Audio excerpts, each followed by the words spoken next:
د زلفو غر دې په مخ پور ښه نه دی، په زړه بیمار یم ماله زور ښه نه دی، دا ننګو لمبه دې سترګه وخي خو ماشومانو سره اور ښه نه دی، اوښکې دې نورې زړه ته نه رادرومي، د سمندر په منځ کې کور ښه نه دی، رقیب زما غوندې مین دی په یار، دا یو انداز ښه دی نور ښه نه دی، دا په ماحول چې خاموشي خوروي ډېر تیارېږمه دا شور ښه نه دی، زما په درد ما سره سمه ژاړي، دا یو عادت زما د مور ښه نه دی، اقباله دا خو به منې چې ژوندون په غر کې ښه دی خو پیغور ښه نه دی.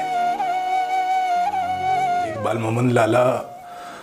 یو نیمګړی نظم چې ژوند ولا موقع ورنه کړه چې دغه نظم یې پوره کړی وي، تاسو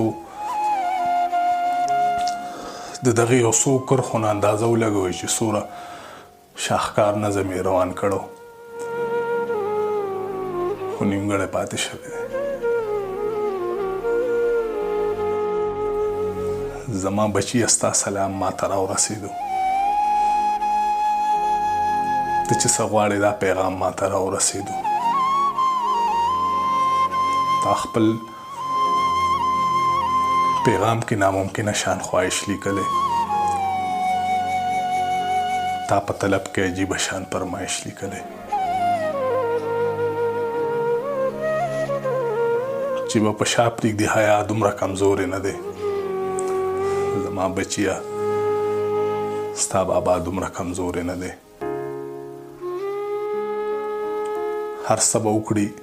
خو ایمان په پیسو نه خرڅوي، ځان خو به ووژني خو ځان په پیسو نه خرڅوي،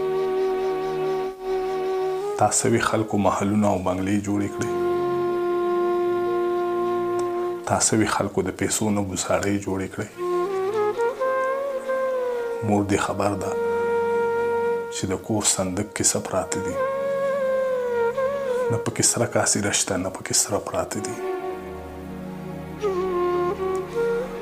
پردي بادام ښه نه دي خپل کور کې توتان ښه دي، پردو ګډان نه د خپل کور الوګان ښه دي. دا نیمګړی نظم پاتې شوی دی، څه ووایم چې دا به څوک مکمل کړي،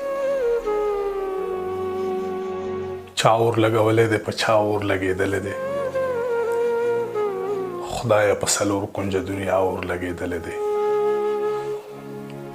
کم ګوټ پیرې ونیسم او کم سنګرې وساتم، دا خو مې په ټولې پښتونخوا اور لګېدلی دی، دا ښار هسې په نوم د انسانانو د لالیه، ځنګل د پکې راج د شرمخانو د لالیه، تیارو ځپلي خلک دې زموږ په خوا کې کښېني، مونږ کړی انتظام د رڼاګانو د لالیه، مونږ تل د پردو خلکو خوشحالو ته خوشحالیږو، دا یو خصلت زمونږ د ډمانو د لالیه،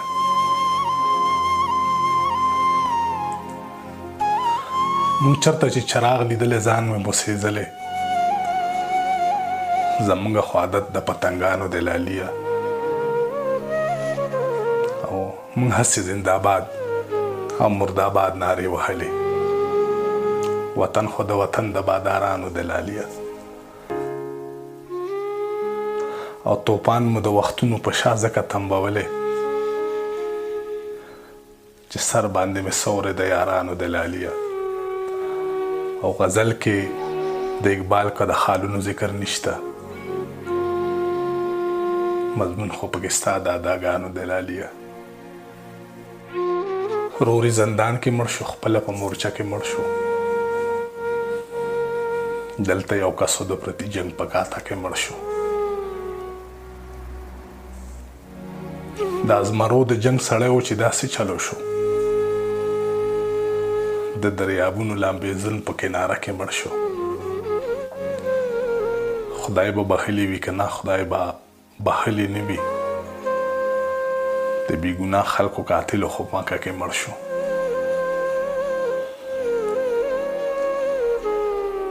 د سور کاغذ ګولۍ خوخکو د دې سور د بچي هغه د خان کاکا د میخو په کوټه کې مړ شو چې نه پرې زخم شته او نه ورته چا بم میخی و. دا سړی څنګه د آبادې ښاریه کې مړ شو. دلته به څو پورې اعلان کېږي چې غوږ کېږدئ. الله مو وبخښه پلانی په دماکه کې مړ شو. کور چې پوخ نه نو 2 زامن یې ولې راوړل. یو په سیلاب کې مړ شو، بل په زلزله کې مړ شو. د یو دمګري نه خپل دم او اجازه هېره وه. یو مار خوړلی یو دمګري نه په شپه کې مړ شو. چې د آزاد فکر الوتې په اختیار کې نو بس نه اقبال او مارغو په پنجره کې مړ شو.